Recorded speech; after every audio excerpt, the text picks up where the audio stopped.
The Muso wireless speaker from Naim will easily fill your home with powerful, stylish sound. Welcome everyone, it is Andrew here from AppleInsider.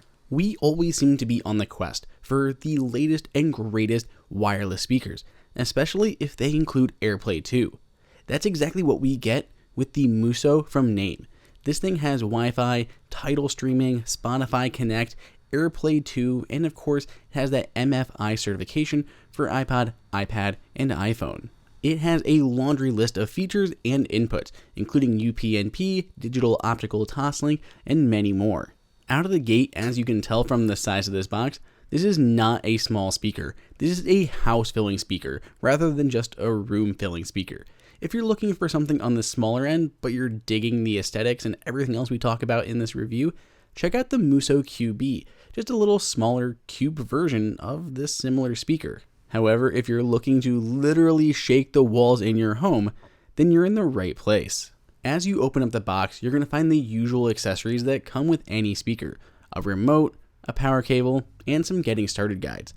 Below that styrofoam sits the massive Naim Muso, which is definitely on the heavy side, largely due to that metal body. Of course, the massive amplifiers inside also don't do anything to lighten up this speaker. Covering all of the aluminum is just a little thin film, which you can quickly remove to see that brushed finish that lies beneath. We have tried out a ton of speakers, and few of them look as good as this does. Remotes often aren't included with speakers any longer, which is why we are excited to find one in the box as we opened it up. It has all the normal controls, which is helpful if you don't have someone in your home that has the app downloaded. Got the power button on top, volume controls, media playback controls. You can even control the lights that grace the bottom of this speaker. This base is one of our favorite design touches with that acrylic finish. Let the lights kind of shine through, and only has that Naim logo on that bottom left hand side. If you don't like the lights, again, you can control those through the app or through that remote. All of the other controls you're going to need sit on top of the speaker itself.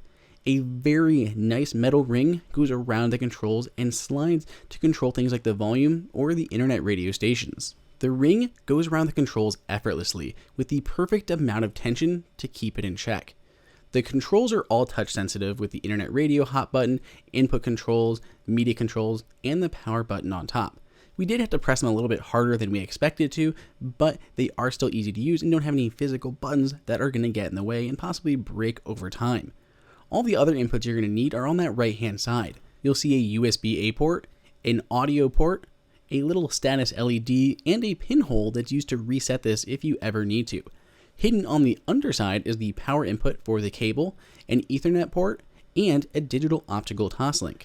We dig that they hid those underneath because they're not going to be ones you're going to connect and disconnect often, and it keeps them largely obfuscated from view. As you can tell, there are a ton of different ways to get your media to the Muso. If you're an Apple user though, you're likely going to be using AirPlay 2. AirPlay 2 has a bunch of great features to it over the original AirPlay, but it also bakes in multi-room support natively, which is amazing because you can use this speaker with any of your other AirPlay 2 speakers, such as your Apple TVs, your Safe & Sound, your Sonos Beam, and many more.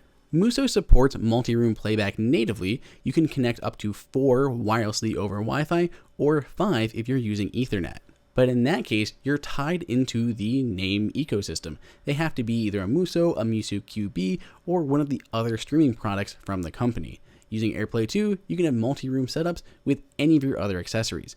And it still does show here in the Home app, though you really can't do much from the Home app other than place this thing in a specific room. That way you can tell Siri to play music on a certain room in the house, and she knows what she's doing. You can also change the name here of how it shows up in your AirPlay setup. Hopefully in the future, Apple adds more support, like being able to play and pause third-party AirPlay 2 speakers directly from the Home app. If you're not near the speaker, or just for added convenience, you can control everything through the Naim app. It is a little wonky, and we did have some issues when it actually had to find the speaker, but nothing that a simple reset or restart every once in a while didn't handle. Here you can see all the inputs on the top, such as Tidal and Spotify streaming natively, and of course choosing between the different inputs such as from the side, USB iPod, or using UPnP through any local stuff on your network like a NAS drive or your Mac or PC. Tapping that gear icon in that top right hand corner gets you to a bunch of other settings, like turning the loudness effect on or off. It makes it a little quieter because this thing is extremely loud.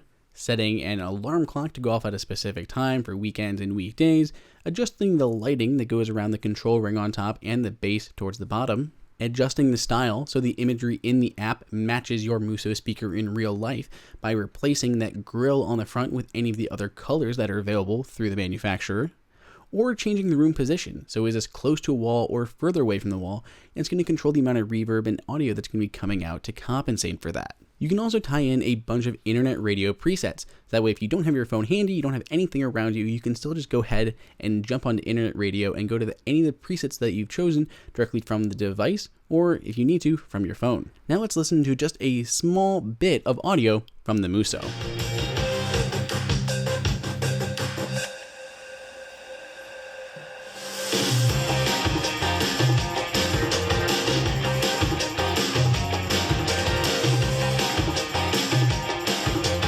An audio sample from a video is not going to be the best representation of the speaker. It sounds so much better in real life than it can through a compressed YouTube video, so you definitely need to try this out for yourself.